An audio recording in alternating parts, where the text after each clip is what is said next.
ओम नमः सिद्धेभ्यः। ओम नमः सिद्धेभ्यः। ओम नमः सिद्धेभ्यः। यदर्चाभावेन प्रमुदितमना दर्दुर्यः क्षणादासीत् स्वर्गी गुणगण समृद्ध सुखनिधि लभन्ते सद्भक्ता शिव सुख समाजम किम तदा महावीर स्वामी नयन पथगामी भवतु मे। महावीर स्वामी नयन पथगामी भवतु मे।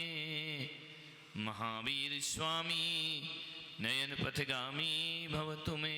प्रथम तीर्थंकर शबदेव भगवान की, भगवान महावीर स्वामी की, परम पूज्य गुरुदेव आचार्य श्री पुष्पदंत सागर जी महाराज की, अहिंसा परमो धर्म की। बोलिए भारत गौरव राष्ट्र संत मनोज्ञाचार्य आचार्य भगवान श्री पुलक सागर जी गुरुदेव की, आचार्य संघ की जय करा गुरुदेव का। प्यारी प्यारी भव्य आत्माओं,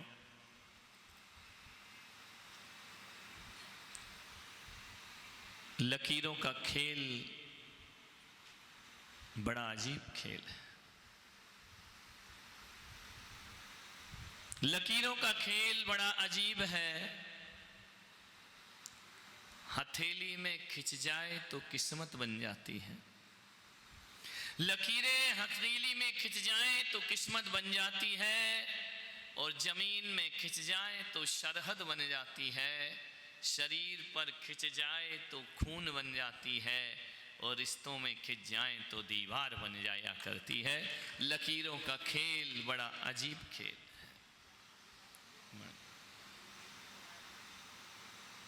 दीवारें उठ रही हैं,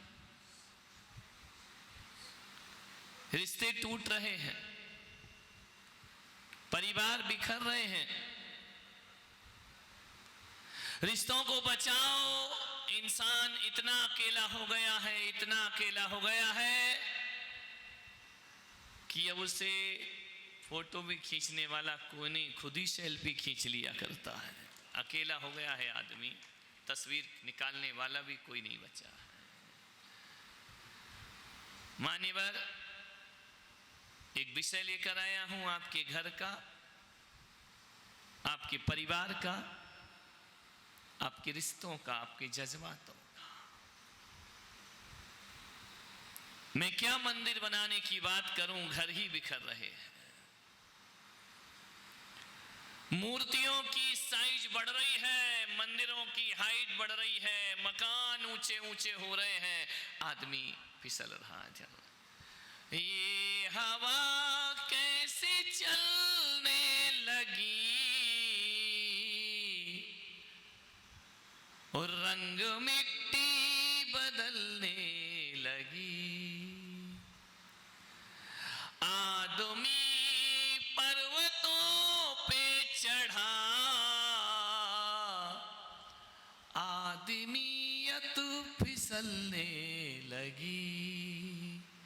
आदमियत फिसलने लगी। मैं आया था 15 साल पहले भी तुम्हारे भीलवाड़ा में। इन 15 सालों में इतनी तरक्की की है, मकान आकाश से बातें कर रहे हैं, मकान ऊंचे हो रहे हैं, आदमी बौना होते चला जा रहा है, आदमी छोटा होते चला जा रहा है, मकान बड़े हैं लेकिन घर में कोई है नहीं। ध्यान रखना, 10-10 कमरे, 20-20 कमरे, 5-5 कमरे, 6-6 कमरे, रहने वाले उसमें कोई भी नहीं है। मान्यवर, निवेदन है आपसे, एक दीवार वो है जो घर को बनाती है, एक दीवार वो है जो घर को छोटा करती है। एक बात याद रखना, जब 4 दीवारें आपस में जुड़ जाती हैं तो एक मकान का निर्माण हो जाता है, और जब 4 दीवारें टूट जाती हैं तो मकान को शमशान बनने में ज्यादा देर नहीं लगा करती। एक मकान की कभी आवाज सुनना, अपने घर जाना, कान लगाना दीवार में और मकानों से पूछना कि बताओ क्या वजह है कि तुम सदियों खड़े रहते हो और तुम्हें बनाने वाला दुनिया से विदा हो जाता है।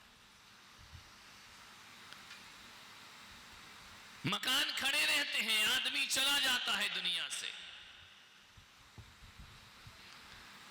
मकान क्यों खड़ा है वर्षों से, हजारों हजारों वर्षों से, 100 साल से?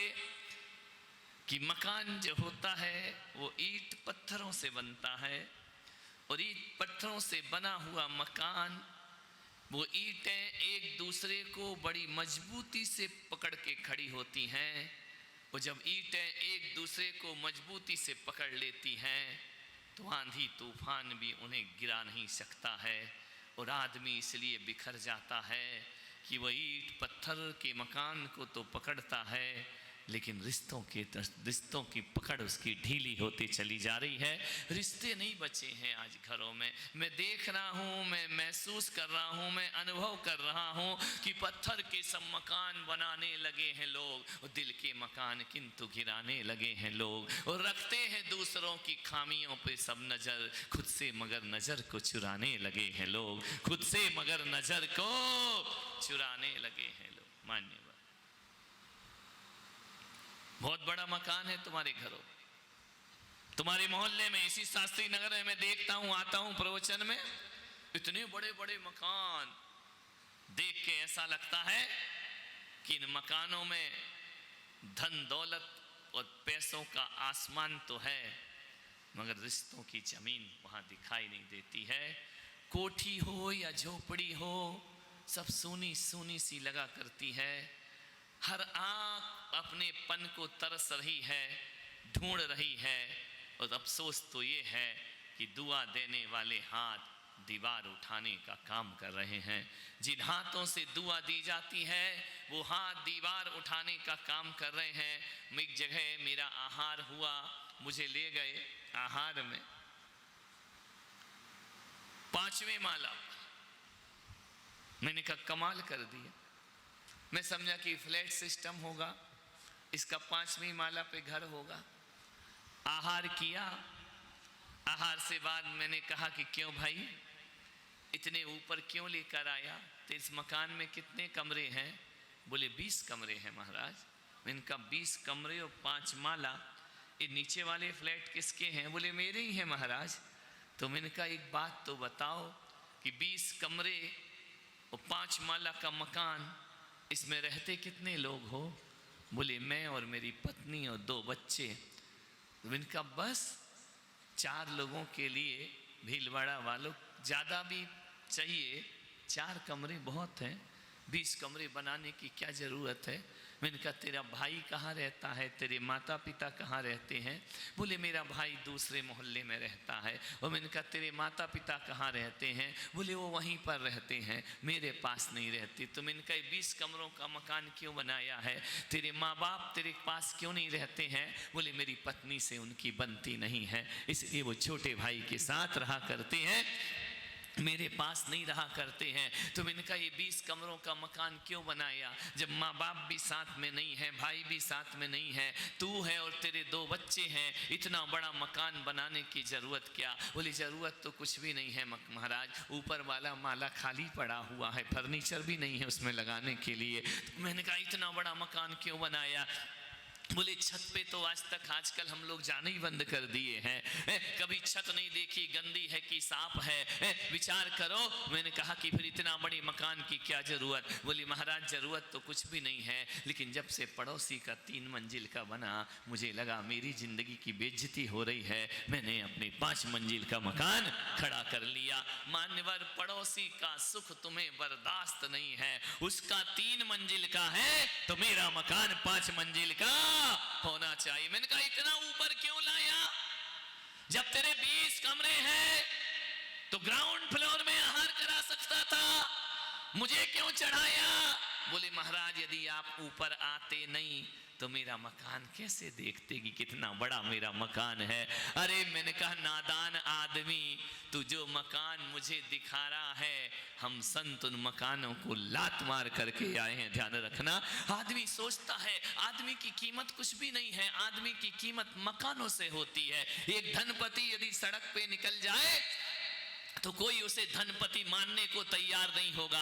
आदमी का स्टेटस मकान हुआ करता है। इतना बड़ा मकान यानी बड़ा आदमी है, इतनी बड़ी गाड़ियां यानी बड़ा आदमी है, इतना बड़ा बंगला बड़ा आदमी है, जितनी महंगी कार उतना बड़ा आदमी हुआ करता है। मैं आपसे इतना ही निवेदन करता हूं, आपसे इतना ही आग्रह करता हूं। अरे मकान सोने का मिट्टी पे खड़ा होता है और एक दिन वो मकान मिट्टी में मिला होता है। और वजन इंसान का तराजू से तौलने वालों, आदमी तन से नहीं आदमी मन से बड़ा होता है। आदमी तन से नहीं आदमी मन छोटा मकान बड़ा। दुर्भाग्य है ये समाज का, देश का मान्यवर। वो गांव कितने अच्छे थे मेरे भाई, कच्चे मकान होते थे, छोटे छोटे मकान होते थे, मेहमान आते थे तो एक जॉइंट हॉल में सो जाया करते थे आराम से। अब तो बच्चे का कमरा अलग है, बेटे का कमरा अलग है, बेटी का कमरा अलग है, गेस्ट रूम अलग है। विचार करिए आप, इतने कमरों में बांट दिया अपने इस मकान को। मान्यवर कभी कभी लगता है ये कमरे नहीं बटे हैं, आदमी का दिल बटना प्रारंभ हो गया है, आदमी का मन। अरे बोले वो तो ऊपर ही रहते हैं। वाह रे आदमी, मैंने माथा ठोक लिया। आदमी की पहचान अब आदमी नहीं, कुत्तों से आदमी की पहचान हो गई है। कुत्तों से आदमी, दो कुत्ते वाले आर के जैन। मैंने कहा धत्तरे की, आदमी की पहचान कुत्तों से हो गई है। मन विचार करना है, आपको सोचना है। निवेदन है आपसे, आग्रह है आपसे बड़ी विनम्रता के साथ। आखिर ऐसा क्या हो जाता है जो भाई एक दूसरे पर जान छिड़कते हैं?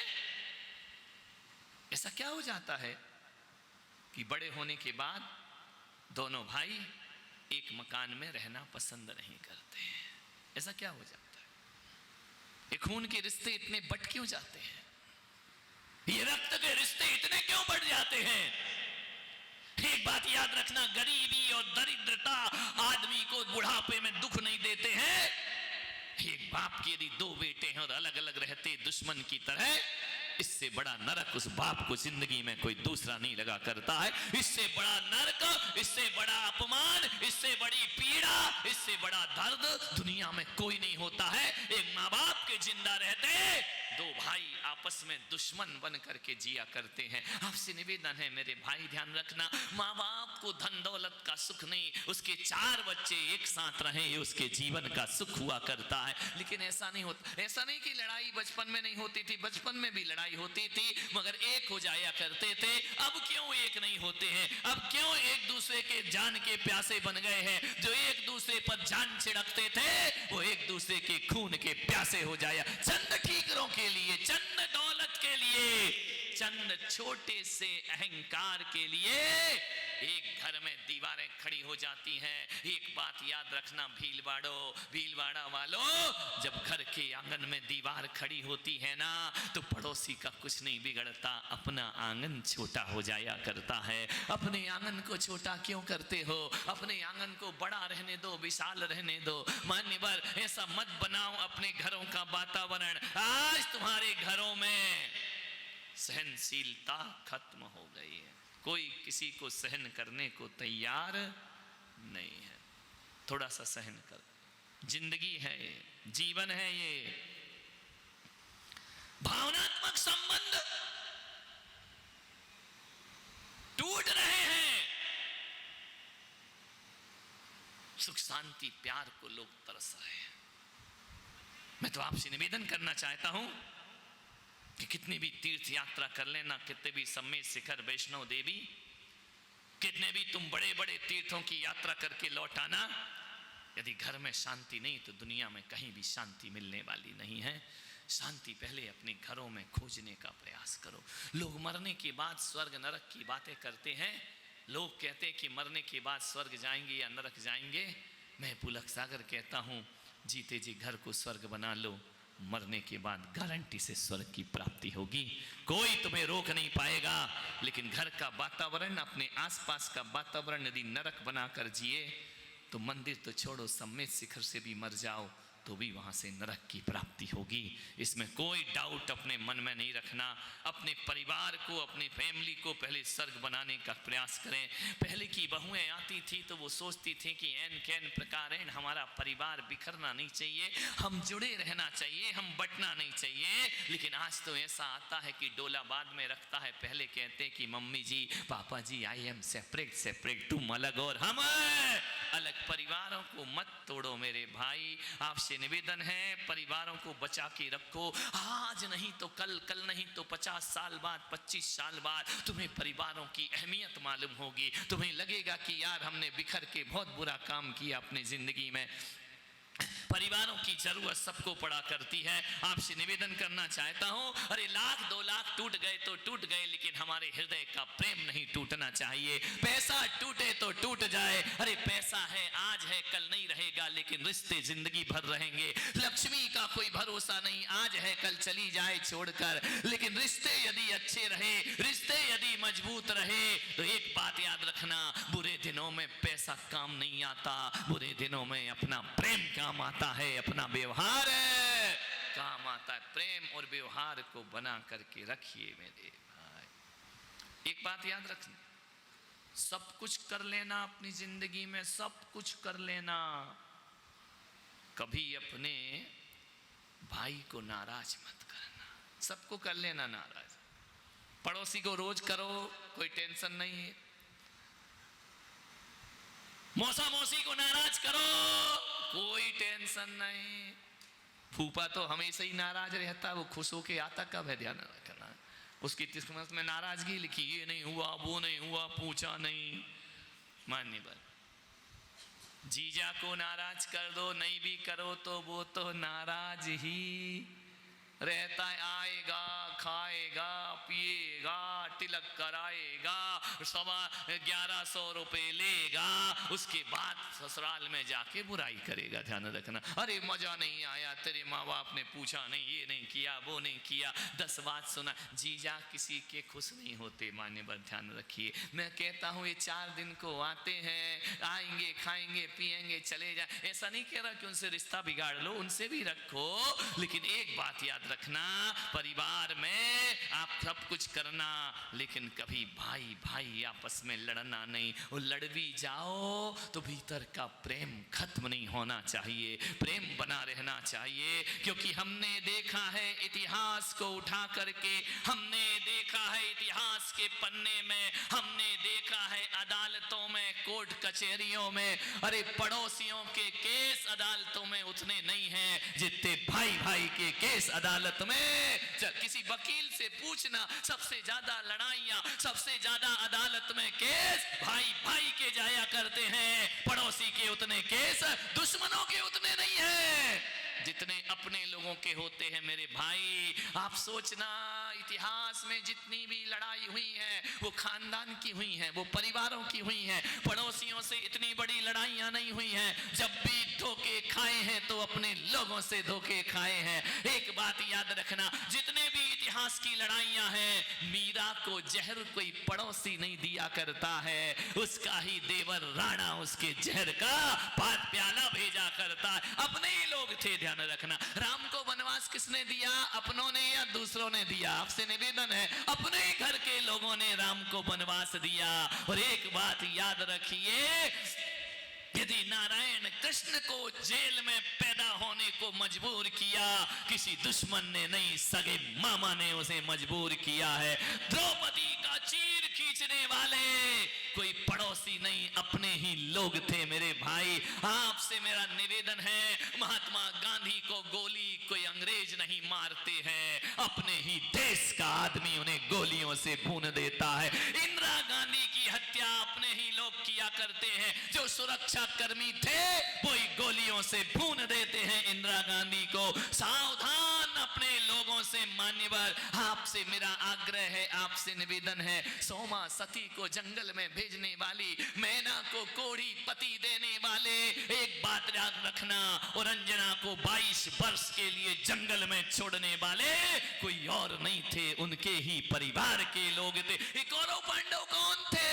ये अपने ही लोग थे। और रावण का हत्यारा कोई राम नहीं थे, सगा भाई विभीषण उनकी मौत का कारण बना करता। इसलिए आपसे निवेदन करता हूं कि किसी से सावधान रहो या ना रहो, अपनों से सावधान रहो। और एक बात याद रखना, इस देश को गुलाम अंग्रेजों ने नहीं बनाया, हमारे ही छुपे हुए गद्दारों ने देश गुलाम कर दिया था। अपने से सावधान, अपनों से बहुत खतरा है जिंदगी में, ध्यान रखना है। अपने ही घर के लोग, अरे दिल के छाले झुलसते हैं सीने के दाग से, और घर को आग लगती है घर के चिराग से, ध्यान रखना। अपना ही चिराग, अपना ही दिया अपना घर बुझाया करता है। सावधान रहो, घर का भेदी लंका ढाए। मान्यवर, अपनों को ज्यादा संभालो जिनके साथ 24 घंटे रहते हो। मान्यवर, आपसे निवेदन, आपसे आग्रह कर रहा हूं,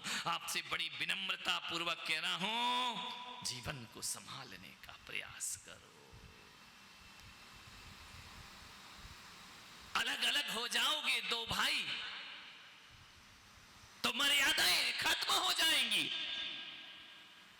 अलग अलग हो जाओगे दो भाई तो तुम्हारी पत्नियों पर अंकुश कौन रखेगा? ध्यान रखना, वो अंकुश ही तो नहीं चाहिए ना, इसलिए तो अपन सेपरेट होते हैं। ध्यान रखना, अंकुश होना चाहिए, मर्यादाएं होना चाहिए।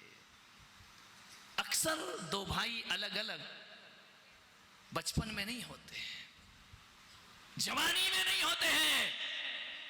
जब देवी आती है तब तुम्हारा घर अलग और हमारा घर, लड़ते तो पहले भी थे लेकिन एक ही घर में रहते थे।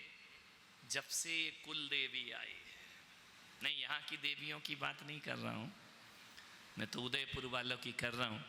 तुम्हारी तो अगले चौमासे में करूँगा, जिन शरणम मीडिया में सुन लेना, फिर तुम मेरा कुछ नहीं बिगाड़ पाओगे। ध्यान रखना, मान्यवर निवेदन है आपसे,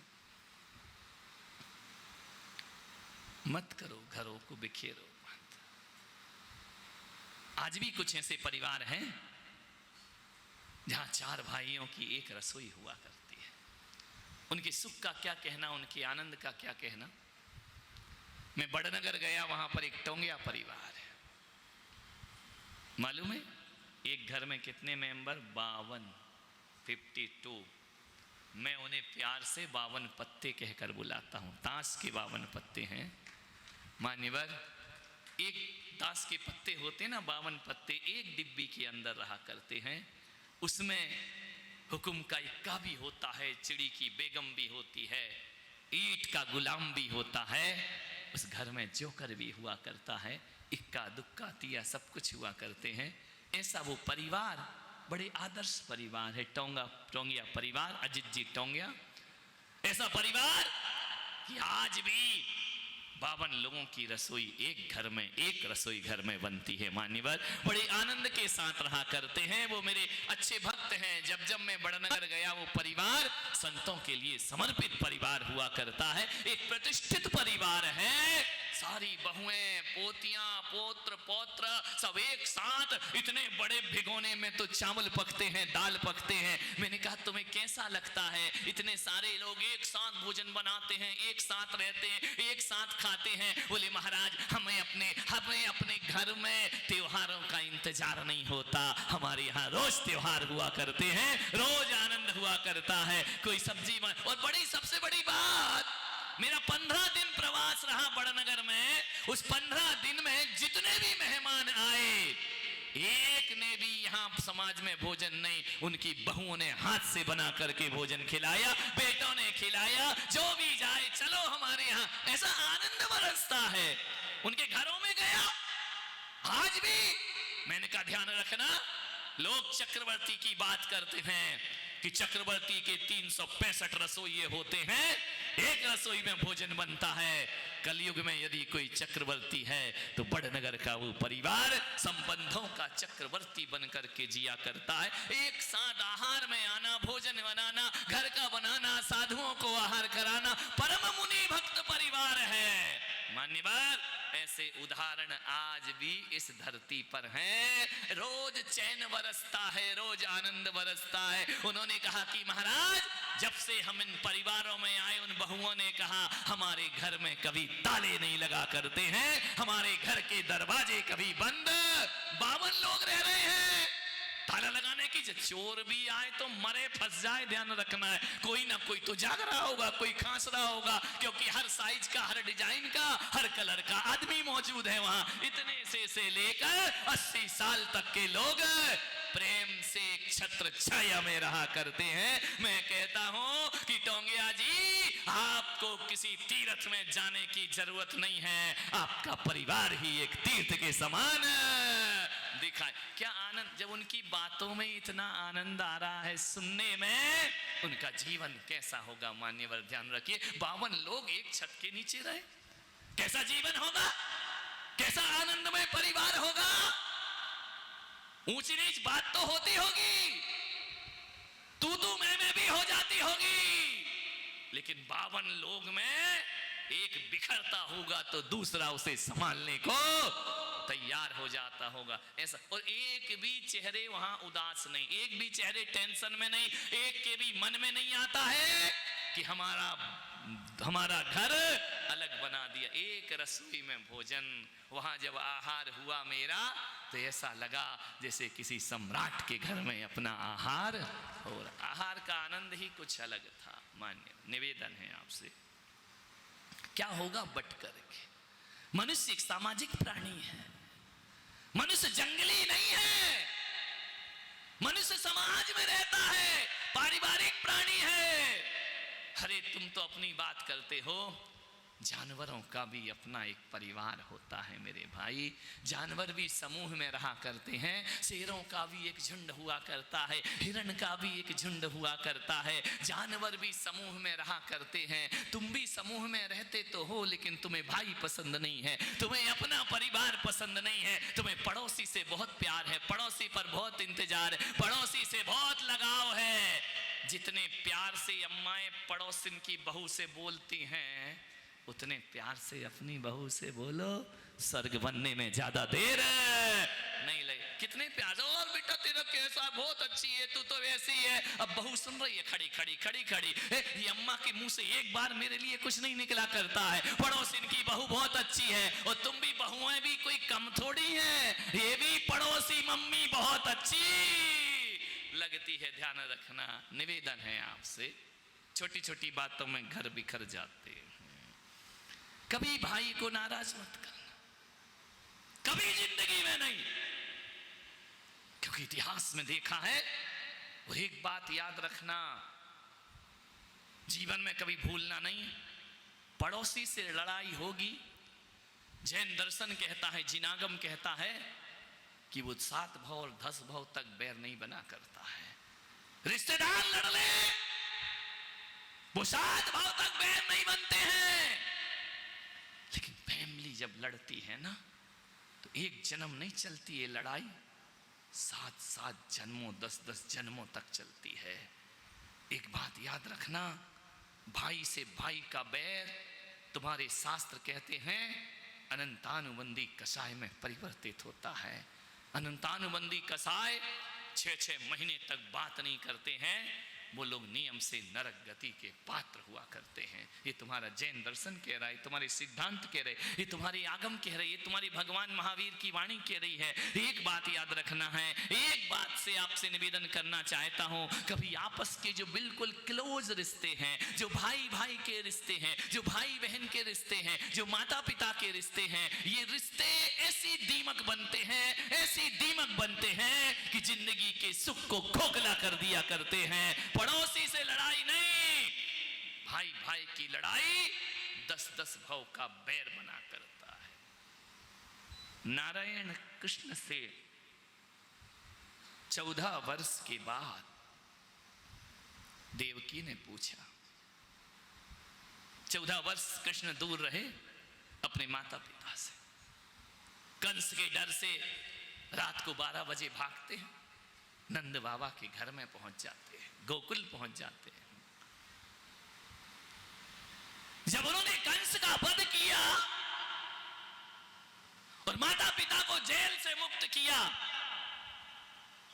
तो जानते हो देवकी ने पूछा कि हे कृष्ण, हे मेरे पुत्र, हे नारायण, हे कन्हैया, हे गिरधर गोपाल, तुम्हारे पास इतना सामर्थ था कि जब तुम पैदा हुए थे तो जेल के दरवाजे खुल गए थे, मेरी बेड़ियां टूट गई थी। जब तुम्हारे पास इतना सामर्थ था, बचपन से ही पैदा होते इतने शक्तिशाली थे, तो बताओ नारायण, तुमने हमें उस समय आजाद क्यों नहीं किया? हमें 14 वर्ष तक इसे कारागृह में क्यों रहने दिया? प्रश्न बड़ा गहरा है कि जब दरवाजे तोड़ सकते थे, बेड़ियां तोड़ सकते थे, तो हमें भी तो लेकर के जा सकते थे। क्यों तुमने अपने पिता वासुदेव को गोकुल से वापस भेज दिया? और क्यों हम 14 साल इस जेल के कारागृह में पड़े रहे? इतना इंतजार क्यों कराया नारायण कृष्ण? इतनी वेदना क्यों दी तुमने हमें? तुम्हारे आने से पहले 6 पुत्रों का वध हुआ हमारे सामने। नारायण बताओ मेरे पुत्र, तुम में सामर्थ था, तुमने तो बाल्य अवस्था में पूतना का वध कर दिया था। छोटी सी उम्र में पूतना को पालने में खत्म कर दिया था। तो क्या तुम अपने मामा के अत्याचारों से हमें मुक्त नहीं करा सकते थे? नारायण कृष्ण ने कहा कि मां, तू सही कहती है, लेकिन मां, भले मैं अवतार पुरुष हूं, भले लोग मुझे महापुरुष कहते हैं, लेकिन मां, मैं अपने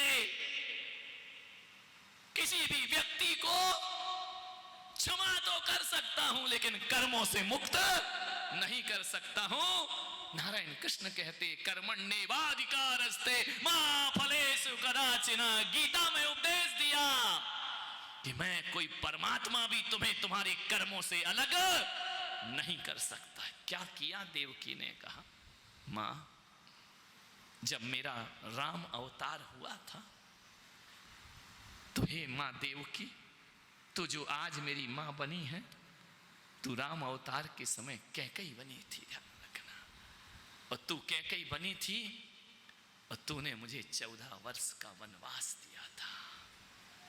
और 14 वर्ष जब तूने कौशल्या का बेटा छीन कर जंगल भेजा, आज वही कौशल्या यशोदा बनकर पैदा हुई है। ये तुम्हारे ही कर्मों का फल है मां, मैं इसमें कुछ नहीं कर सकता। वही कौशल्या यशोदा बनी है और तुमने कैकेयी ने मां से दूर किया था। और मेरी मां कौशल्या मेरे प्यार को 14 वर्ष तरसती रही। हे मां देवकी, वो पिछले जन्म का कर्ज है कि रात को 12 बजे पहुंचकर 14 वर्ष मुझे उसकी गोद में खेलना पड़ा, क्योंकि 14 वर्ष मेरी मां तरसी है। और तुमने अलग किया था कौशल्या से उसको, बेटे को। ये तुम्हारे कर्म का फल है कि 14 वर्ष तुम कारागृह में अपना जीवन व्यतीत कर सकी। ध्यान रखना, कर्मों का फल भोगना ही पड़े। कोई लाख करे चतुराई, कर्म का लेख मिटे ना रे भाई। जरा समझो इसकी सच्चाई रे, कर्म का लेख मिटे ना रे भाई। इस दुनिया में कर्म के आगे चले ना किसी का उपाय। कागज हो तो हर कोई बाँचे, कर्म न बाँचा जा। चाहे हो राजा चाहे भिखारी, ठोकर सभी ने यहाँ खाई रे। कर्म का लेख मिटे ना रे भाई। कोई चतुराई करम का लेख मिटे नारे भाई। ध्यान रखना, कृष्ण ने कहा कि माता देवकी तुझे 14 वर्ष का पुत्र वियोग सहना ही पड़ेगा। ध्यान रखना, स्वयं परमात्मा भी कुछ नहीं कर सकते। आपसे निवेदन है, ये कर्म का लेखा पड़ोसियों के बीच लिखा गया था कि राम अवतार के समय उसी फैमिली में लिखा गया था, उसी परिवार में लिखा गया। मान्यवर, आपसे आग्रह है, फैमिली की लड़ाइयों से बचो। जैन दर्शन कहता है कि परिवार की लड़ाइयां साथ साथ भाव चलती हैं। कमठ को पारसनाथ ने नाराज किया। सगे भाई थे दोनों, एक ही मां से पैदा हुए।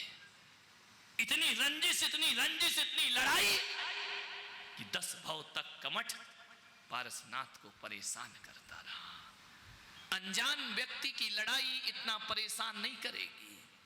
अनजान व्यक्ति के कर्म हमारे जन्म जन्म साथ नहीं जाते हैं, लेकिन परिवार के कर्म जन्म जन्म हमारे साथ जाया करते। भाई को नाराज किया कमठ को, या कमठ ने पारसनाथ को नाराज किया, 10 भाव तक कर्म भोगना पड़े। तीर्थंकर जैसी आत्माएं कर्म भोगती हैं। मान्यवर, रावण ने विभीषण को नाराज किया, क्या हस्र हुआ मालूम है? भाई को लात मार दी थी भरी सभा में। विभीषण ने कहा मैं तेरी मौत का कारण बनूंगा। ध्यान रखना, निवेदन है आपसे। बाली ने सुग्रीव को नाराज किया, परिणाम आपको मालूम है, राम ने छिप करके बाली का वध कर दिया। निवेदन है आपसे, बाहुबली ने भरत को नाराज किया, सगे भाई थे, सौतेले भाई थे, नाराज किया। हस्र मालूम है आपको, भरत जी का मान भंग हो गया। ध्यान रखना है। एक निवेदन है, प्रमोद महाजन ने प्रवीण महाजन को नाराज किया। रिजल्ट मालूम है किसके हाथ मौत हुई? भाई के हाथ मौत हुई। मान्यवर, आज निवेदन है, मुकेश अंबानी ने अनिल अंबानी को नाराज किया। कोकिला बहन की संपदा की क्या थू हुई अखबारों में, आपको मालूम है। मान्यवर, आपसे निवेदन है बड़ी विनम्रता के साथ कि सब कुछ कर लेना, अपने भाई को नाराज मत करना। आने वाला युग तो वो आ रहा है कि भाई ही नहीं बचेगा, एक ही बेटा पैदा हो रहा है। मैंने कहा तुम्हारे यहाँ एक बेटा क्यों हुआ? बोले महाराज ये भाइयों का झगड़ा नहीं हो, हमने लफड़ी खत्म कर दिया, एक ही बेटा है हमारा, दूसरा है ही नहीं है। ध्यान रखिए मान्यवर, त्रासदी भोगोगे इसकी आगे आने वाले समय में। जो एक बेटा हो रहा है उसकी दुर्दशा आप देखोगे। ऐसे भी घर हैं इस दुनिया में कि बेटे सारी दौलत ले लेते हैं और माँ बाप को वृद्धाश्रम में फेंक दिया करते हैं। ध्यान रखना, दूसरा उनके पास कोई ऑप्शन नहीं हुआ करता है। कुछ भाई ऐसे भी हैं जो सगे नहीं सौतेले थे, लेकिन ऐसा जीवन जिया कि शायद सगा भाई भी ऐसा ना जिए। राम लक्ष्मण भरत शत्रुघ्न ये सगे भाई थोड़ी थे, सौतेले भाई थे। इनकी माताएं अलग अलग थीं। मान्यवर, नकुल सहदेव युधिष्ठिर ये सौतेले भाई थे। इन्होंने कितना प्रेम दिखाया सारी दुनिया को। मान्यवर, आपसे निवेदन करना चाहता हूं, रंजिशों से बचो, घरों को तोड़ने से बचो। भाई भाई से प्यार करे, भाई भाई से स्नेह करे। मेरा एक जगह चातुर्मास हुआ, क्षमावाणी का दिन आया, संवत्सरी का दिन आया। मैंने कहा कि इस बार संवत्सरी दिगंबर श्वेतांबर सब एक साथ मनाएंगे। मैं यहां भी एक आह्वान करूंगा कि जितने भी संत यहां पर हैं हमारे चारों संप्रदाय के, वो संवत्सरी पर एक मंच पर आकर के बैठे। ध्यान रखना, मैं स्वागत करूंगा उनका, ध्यान रखिए। 2-2 इंच के पाटे के पीछे लड़ मत जाना, मैसेज दे देना। नहीं तो जैन साधु 2-2 इंच ऊपर नीचे पे झगड़ जाते, वो ऊपर बैठ गए, हम नीचे बैठ गए, हम मंच पे नहीं आएंगे। अरे हमसे अच्छे तो ये लोग हैं जो एक सोफे पे बैठे हुए हैं। ध्यान रखना, मैं निवेदन करता हूँ। मैंने एक जगह आह्वान किया, एक संत नहीं आए, बोले हम दिगंबरों से ऊपर बैठेंगे, श्वेतांबर से नीचे। मैंने कहा धत तेरे की काय की वीत राखता। अरे मैंने कहा तुम्हारा भी सिंहासन हटाओ और मेरा भी हटाओ, आओ हम एक साथ बैठ करके सारे जगत को एकता का पाठ पढ़ाया करते। अरे जो इस धरती पर एक नहीं बैठ पाया, वो सिद्धशिला में एक कहां से बैठ जाएगा? मेरे भाई ध्यान रखना, हम यहाँ एक होंगे तो गारंटी हम वहां भी एक होंगे, ऊपर भी एकता के साथ बैठा करेंगे। ऐसा मेरा विचार है। अभी कोई ऑफिशियल घोषणा नहीं है ये, वो तो हमारी कमेटी बैठ के बातचीत करेगी। साधु संतों के भी अपने छोटे छोटे अहंकार होते हैं, यदि वो विसर्जित करते हैं तो भीलवाड़ा को ऐसी मिसाल मिलेगी कि ऐसी संवत्सरी, ऐसी क्षमावाणी जीवन में कभी आपने देखी नहीं होगी। क्योंकि हम संत एक बैठते हैं तो समाज अपने आप एक बैठ जाया करता है, उन्हें बिठाने की जरूरत नहीं हुआ करती है। हम साधु संत ही एक साथ नहीं बैठेंगे तो समाज को फिर प्रेम का उपदेश देना बेकार और खोखला नजर आया करता है। मान्यवर, आपसे निवेदन, आग्रह है बड़ी विनम्रता से। संवत्सरी का पर्व था, क्षमावाणी का पर्व था। जैसे ही क्षमावाणी हुई, मैंने कहा एक काम करो, जितने भी पंडाल में लोग हैं दिल खोल के आज गले मिलो, और जिसके मन में जो बेमनस्यताएं हो, मनोमालिन्य हो, उसे खत्म कर दीजिए और ज्ञान की गंगा में नहाकर जीवन को गंधोदक जैसा पवित्र बना लीजिए। मान्यवर, मैंने देखा कि अपार जन सैलाव था। भीलवाड़ा में तो समाज कम है, आगरा में बहुत बड़ी समाज है। मैंने देखा कि सब गले मिल रहे हैं। मुझे इतना आनंद आया, इतना आनंद आया कि जैसे किसी बगीचे में फूल से फूल मिला करते हैं, तितलियां मिला करती हैं, वैसा दृश्य वहां दिखाई दिया। लेकिन मेरी निगाह गई एक व्यक्ति पर, वो सबसे गले मिल रहा पंडाल में एक एक आदमी से, लेकिन एक आदमी और खड़ा है, उससे गले नहीं मिल रहा है। मैंने देखा वो इधर आता तो वो उधर चला जाता, वो उधर आता तो वो उधर चला जाता। मैंने कहा इन दोनों को ये गले क्यों नहीं मिलते? दिख तो जाते ही है, चश्मे में नंबर तो सही है मेरा।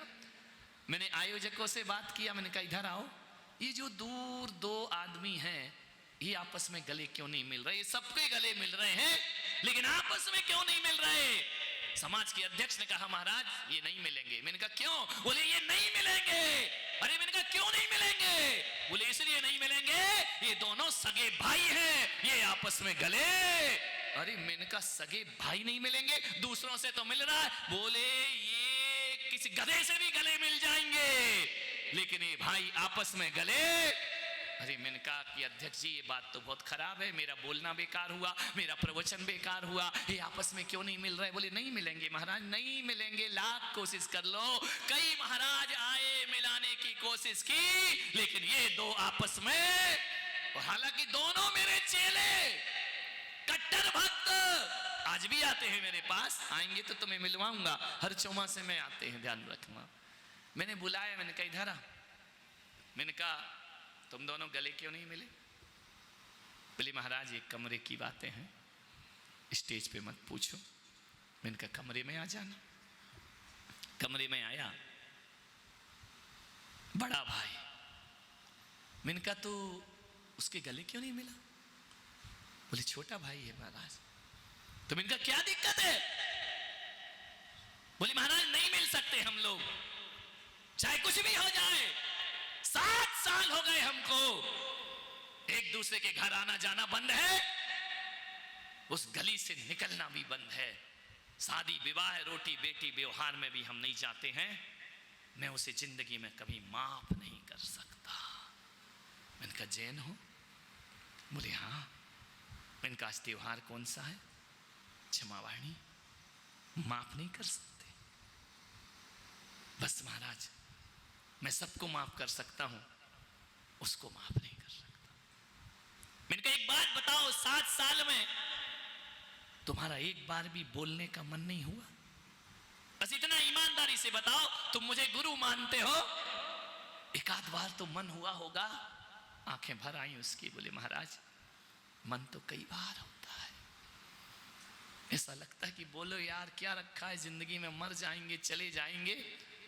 कई बार मन होता है लेकिन मन रुक जाता है, मन आगे आके खड़ा हो जाता है, मन कहता है मैं क्यों झुकूं, गलती उसकी है, गलती मेरी।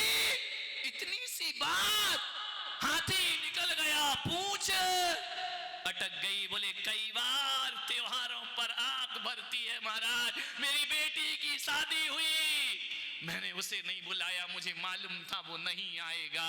हमारी बेटियों के संबंधों में भी हम भाई आते जाते। मैंने कहा एक काम करेगा? बोले महाराज सब कुछ करूंगा, ये मत बोलना कि मैं उससे सॉरी बोल लूं। मैंने कहा नहीं, बिल्कुल नहीं, माफी मांगने ही नहीं। तो बोले क्या कहेंगे आप? मैंने कहा तू मुझे गुरु मानता है, एक बार चला जा। बोले उसके घर? महाराज एक अपमान तो 7 साल से सीने में लेके ढो रहा हूं, आप फिर कह रहे कि वहां जा, दोबारा अपमान होगा, मैं बर्दाश्त नहीं करूंगा।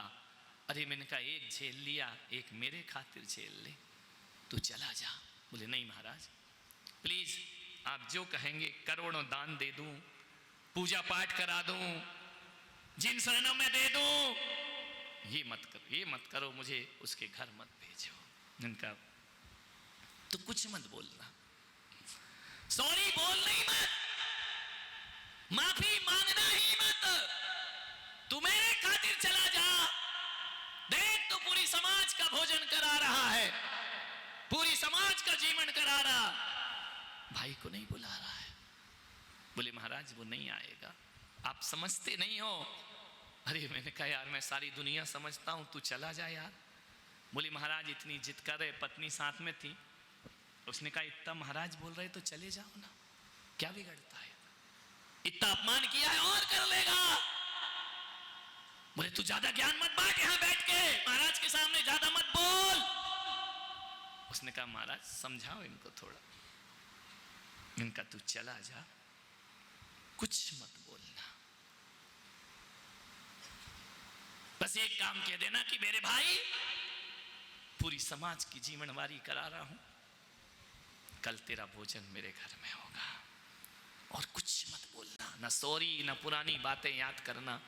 बोले कैसे भुला दूं महाराज उन पुरानी बातों को, मैं नहीं भुला सकता, उसने मेरा बहुत अपमान किया है। मैंने कहा एक बात बता, कौन सी तारीख को अपमान किया? बोले तारीख तो याद नहीं। मैंने कहा कौन से दिन अपमान किया? बोले दिन भी याद नहीं। मैंने कहा कितने बजे अपमान किया, एग्जैक्ट बताना। बोले महाराज उस समय घड़ी थोड़ी देख रहा था मैं, कितने बज रहे हैं। तो मैंने कहा तुझे तारीख याद नहीं, तुझे दिन याद नहीं, कौन सा मुहूर्त था वो? बोले महाराज कोई मैं ज्योतिषाचार हूं क्या? तो मैंने कहा एक बात बता, जा 7 साल पुराना वाला कैलेंडर लेकर आ। बोले वो तो मैंने दिवाली में फेंक दिया महाराज, हटा दिया जनवरी में, कैलेंडर तो बदल गया। मैंने कहा एक बात बता, तारीख भूल गया, दिन भूल गया, टाइम भूल गया, कैलेंडर बदल दिया। अरे पागल, एक बात और भूल जाता तो आज तुम 7 साल दुश्मनी से नहीं जी रहे होते। थोड़ी सी बात भूल जाता, थोड़ा सा अपमान भूल जाता, क्यों इसे छाती से लगा के घूम रहा, क्यों इसे सीने से लगा के घूम रहा? अरे तुम खून के रिश्ते हो, एक माँ से पैदा हुए हो। अरे पागलो, तुम्हारे व्यवहार को देखकर तुम्हारी माता खून के आंसू रोती है। जब जब मेरे दर्शन को आती कहती महाराज मेरे बच्चों के लिए कुछ कर दो, इससे बड़ा नरक कुछ नहीं हो सकता है। मैं एक दोनों बच्चों की माँ हूं, पैसे की कमी नहीं, मोटर कार बंगला सब कुछ है, हर एक दुख है। मैंने ऐसी औलादों को जन्म दिया है कि सांप नेवले की तरह अपना जीवन जीते हैं। मैंने कहा माँ को रुला रहा है। बोले महाराज आज आपने मुझे द्रवित कर दिया, मैं जरूर जाऊंगा, लेकिन वो नहीं आया महाराज। मैंने कहा जब मैं तुझे भेज सकता हूं तो मुझ में इतनी ताकत है कि उसे भी तेरे घर भेज सकता हूं, बस तू मेरा एक बार कहना मान ले। बोले ठीक है महाराज।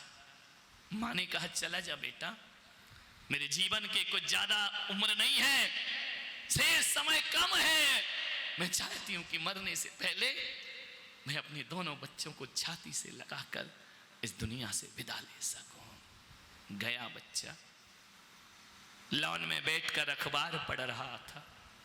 सुबह सुबह का समय, क्या देखता है, ये कौन आ रहा है मेरे घर में? बड़ा भैया मेरे घर में? हम तो 7 साल एक दूसरे के घर के मुंह नहीं देखे और अखबार से मुंह ढांक लिया। बड़ा भाई गया, बाजू में खड़ा हुआ, बोले छोटे, उसने मुझसे कहा था जाते समय बड़े भाई ने कि महाराज मैं ये नहीं कहूँगा कि तेरा भोजन मेरे घर में है, मैं ये कहूँगा कि महाराज ने कहा है। आदमी की अकड़ देखो, अकड़ देखो, महाराज ने भेजा है, महाराज ने कहा है, बाकी मैं थोड़ी आने वाला था। मैंने कहा बोल देना जा, कोई दिक्कत नहीं, मेरा नाम ले देना। बोले ठीक है। खड़ा था,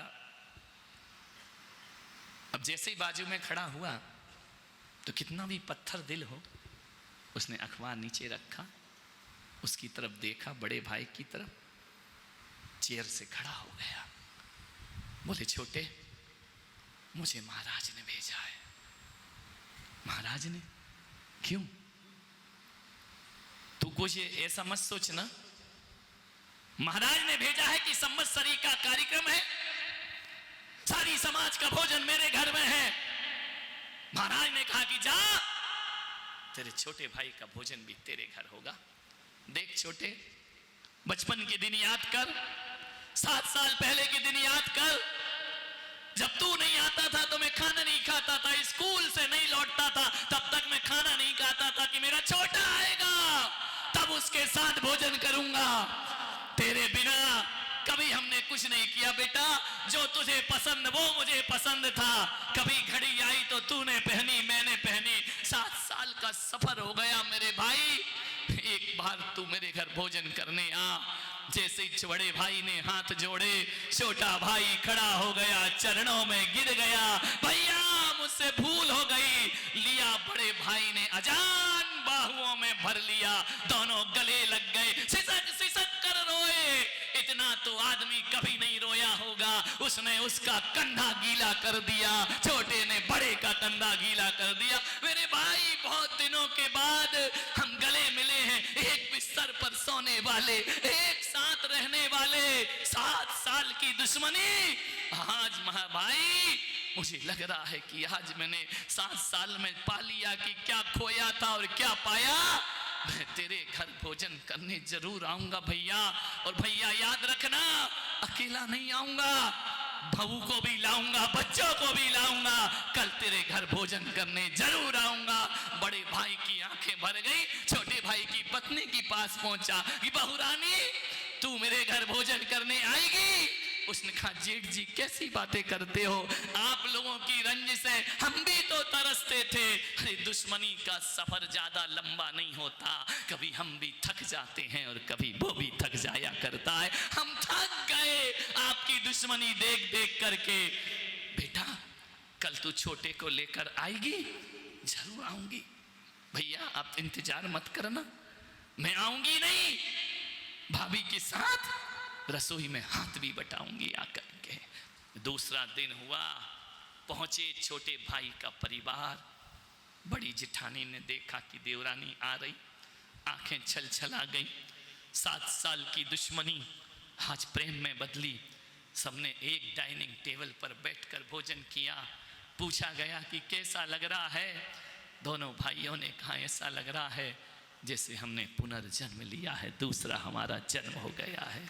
छोटे ने कहा कि भैया जब तुम मेरे घर भोजन को आए तो मैं निवेदन करता हूं अगले रविवार को भाभी के साथ, मम्मी पापा के साथ तुम सबका भोजन इस छोटे के बंगले में होगा, वहां आकर के भोजन करना। मान्यवर रविवार को दोनों बड़ा परिवार वहां पर पहुंचा। 7 साल की दुश्मनी दोस्ती में परिवर्तित हो गई। दोनों एक दिन मेरे पास आए, इनका बताओ वो जिंदगी थी या ये जिंदगी है? बोले वो जिंदगी जिल्लत की जिंदगी थी, ये जिंदगी जन्नत की जिंदगी है। आज हमें लगा कि 7 साल में पहली बार पर्युषण पर्व हमारे यहाँ आया है, पहली बार हमने क्षमावाणी मनाई है, पहली बार हमने अपने जीवन को धन्यता प्रदान की है। महाराज छोटी छोटी बातों में हमारी दूरियां बढ़ गई। मैंने कहा याद मत करो उन दूरियों को, दफन कर दो किसी कब्रिस्तान में। जो नए प्रेम के फूल खिले हैं, इसका आनंद लेना सीखिए अपने जीवन में। मान्यवर, क्या लड़ते झगड़ते हो? छोटी सी जिंदगी, तकरार किस लिए? और रहते हो दिलों में, फिर दीवार किस लिए? ध्यान रखना, दिलों में रहते हो, मिलना चाहते हो, बोलना चाहते हो, लेकिन मान्यवर, श्री राम को 14 वर्ष का वनवास हुआ। सौतेले भाई लक्ष्मण को पता चला कि माता कैकेयी ने मेरे प्रभु मेरे राम को वनवास दिया। उसने जाकर के पिता से झगड़ा किया कि पिता, वचन तुमने दिया है, मेरे भैया को बदमाश कैसे दे सकते हो? एक भाई, सौतेला भाई, भाई के लिए कैसे प्राण देता है। उसने कहा भैया हाँ आज्ञा दो, मैं पिता से युद्ध लड़ूंगा, मैं पराजित करूंगा, इस सिंहासन पर मेरे राम के अलावा किसी का अधिकार नहीं। ये पिताजी ने स्त्री मोह में आकर मेरे भाई को वनवास दे दिया। श्री राम ने कहा कि लक्ष्मण शांत रहो, पिता कैसा भी हो, चाहे स्त्री मोह हो चाहे कुछ हो, लक्ष्मण पिता के लिए अब शब्द ये राम बर्दाश्त नहीं कर सकता है। धन्य है जिस परिवार में ऐसे लोग होंगे। मेरा पिता कैसा भी हो, पिता हमेशा पूज्य हुआ करता है, दुराचारी हो, आचरणवान हो, पिता तो पिता होता है। लक्ष्मण, मैं पिता के खिलाफ एक शब्द भी नहीं सुन सकता। भैया ये अन्याय है, अन्याय या अन्याय, ये औलाद के सोचने का काम नहीं है। उन्होंने वनवास दिया है, राम वन में जरूर जाएगा, ध्यान रखना है। दौड़ा दौड़ा सुमित्रा के पास पहुंचा। मां तुझे पता है, मां रो रही है, वीरानी है महल में, शोकाकुल पूरी अयोध्या राजमहल शोक में डूबा हुआ है। दौड़ा दौड़ा गया, मैया भैया राम को वनवास दिया है पिता ने, मैं बर्दाश्त नहीं करूंगा। सुमित्रा ने कहा पुत्र शांत हो जाओ, राम की तरफ देखो, कौशल्या माता की तरफ देखो। लक्ष्मण ने कहा मां एक वरदान तू मुझे दे सकते हैं। मैं क्यों दूं वरदान, तू मेरी मां है मां, एक वरदान तू मुझे प्रदान कर। किस बात का? बोले वरदान मत मांग लक्ष्मण, ये वरदानों का अभिशाप हम झेल रहे हैं, अयोध्या वीरान हो रही है। लक्ष्मण ने कहा मां तुझे देना तो पड़ेगा, मेरा भी हक है। सुमित्रा के चरण पकड़े, मां मुझे एक वरदान दे दे। सुमित्रा ने कहा बोल बेटा क्या चाहिए? बोले देगी या नहीं?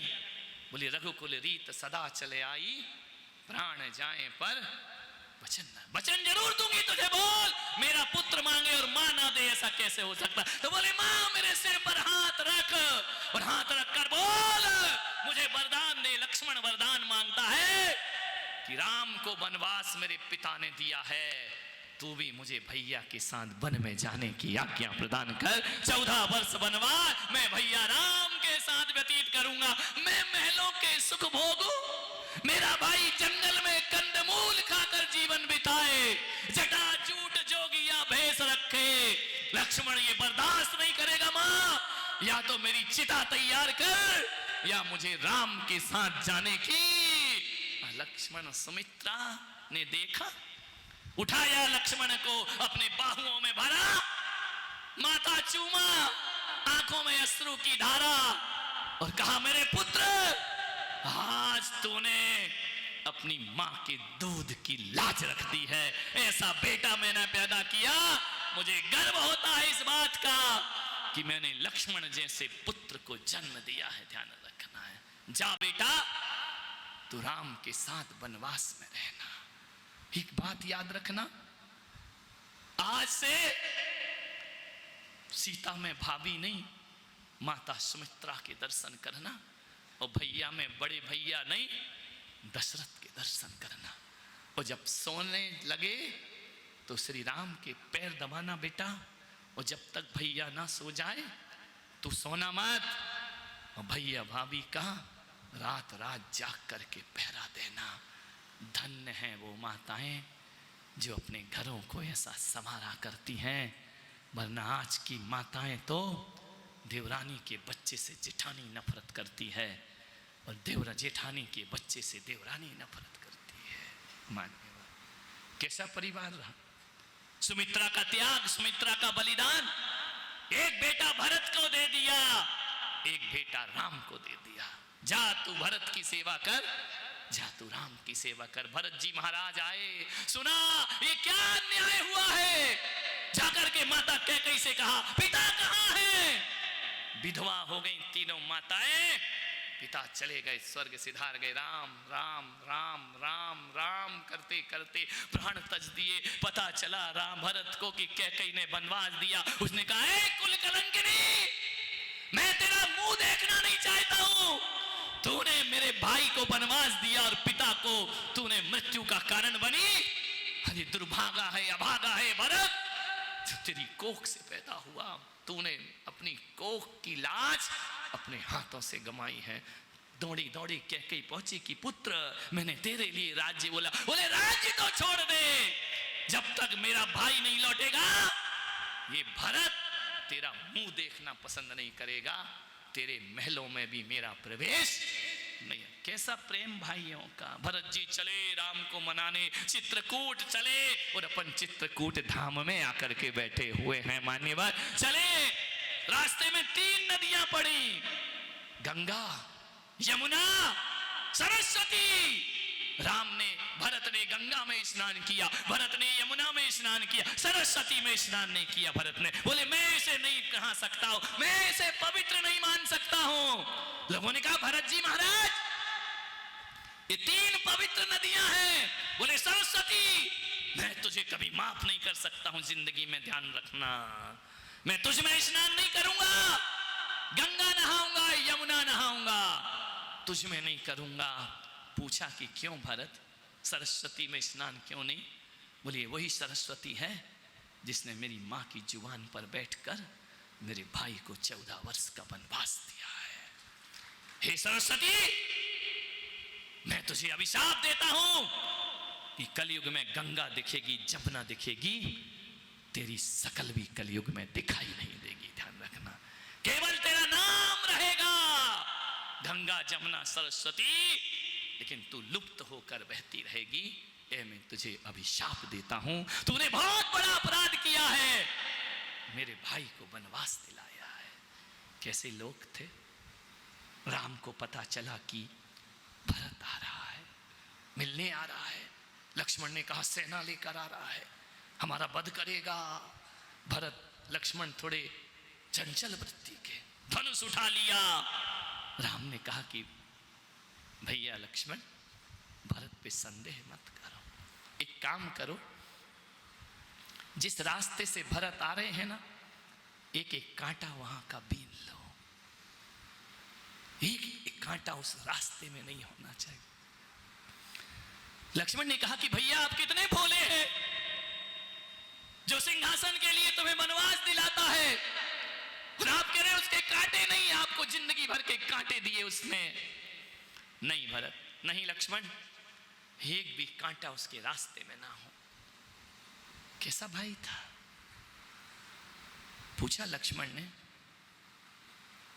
कि कांटे से क्यों बचाना। बोले इसलिए नहीं कि भरत को कांटा ना चुभ जाए।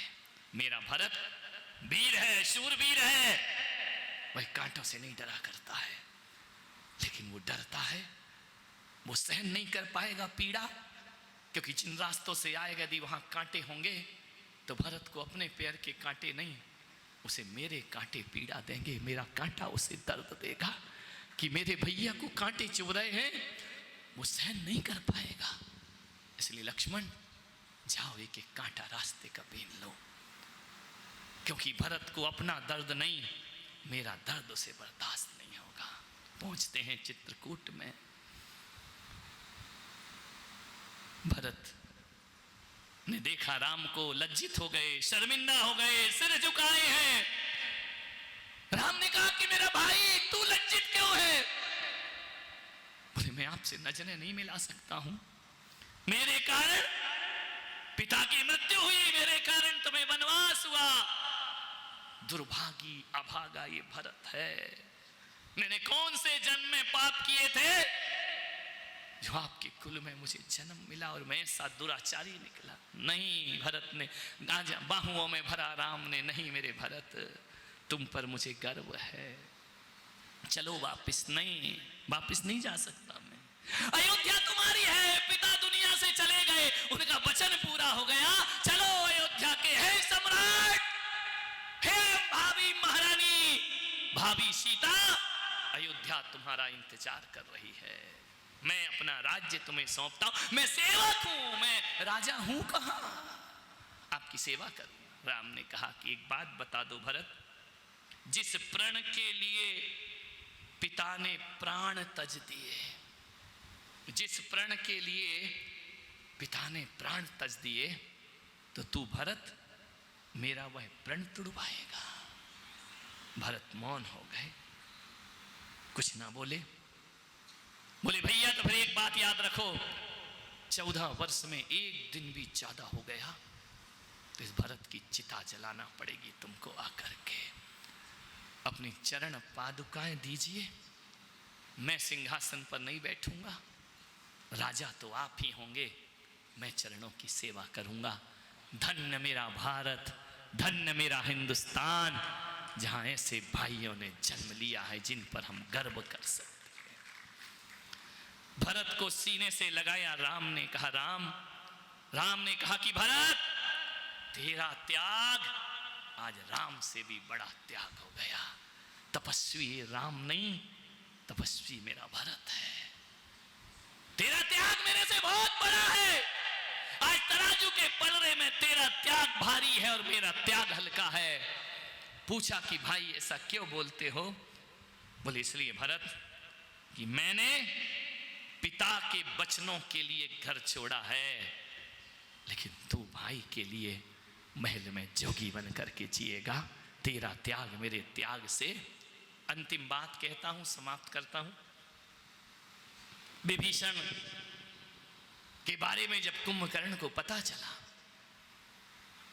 कुंभकर्ण गए विभीषण के पास कि विभीषण तुमने ये क्या किया है? भाई को छोड़कर शत्रु के खेमे में जाकर खड़े हो गए, तुम्हें शर्म आना चाहिए। विभीषण ने कहा कि भैया कुंभकर्ण, आप जानते हैं मैं रावण को बहुत प्यार करता हूं भैया को, लेकिन उन्होंने अन्याय किया है, सीता का हरण किया है। मैं अधर्म को छोड़कर धर्म की राह में आ गया हूं। मैं राम के चरणों में शरण ले ली है मैंने। कुंभकर्ण ने कहा कि तू जिसकी शरण में रह रहा है ना, वो पितृभक्त है। तू जिसकी शरण में रह रहा है वो भ्रात भक्त है।